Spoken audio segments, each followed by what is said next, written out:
E Kiwani Circle K di Colegio EPI, um clube social que forma parte da família grande de Kiwanis na Aruba. Tem um total de 10 clubes afiliados Kiwanis na Aruba e cada um com um projeto específico, pero tamara na meta de servir.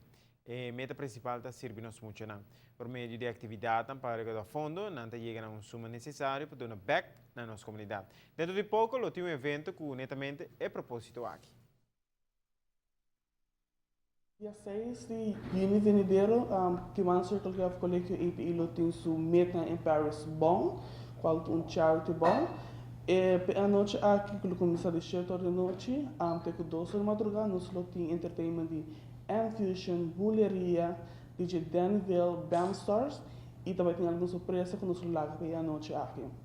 Durante a noite aqui, a intenção é que a pessoa que assiste ao evento, nós temos na mesa em Paris. Então, essa é quando a gente vai Paris mesmo, a intenção é que a noite é na loja tem fila e nada. Maneira posto nesta vista que um dia acaba de contar no povo aqui à noite, nós temos mais que o Eiffel Tower, e todo de color na ouro, com preto, que assim uma noite inovidável. Midnight in Paris é duas edições de Circle K, su Charity Ball. Não lo tem caixa na porta mesmo, ou melhor dicho, não também tem caixa na porta, mas está hoje interessado para passar na qualquer de membros de Circle K, ou na dress code, na pontão para adquirir o caixa. Agora, como contribuição, também back na comunidade.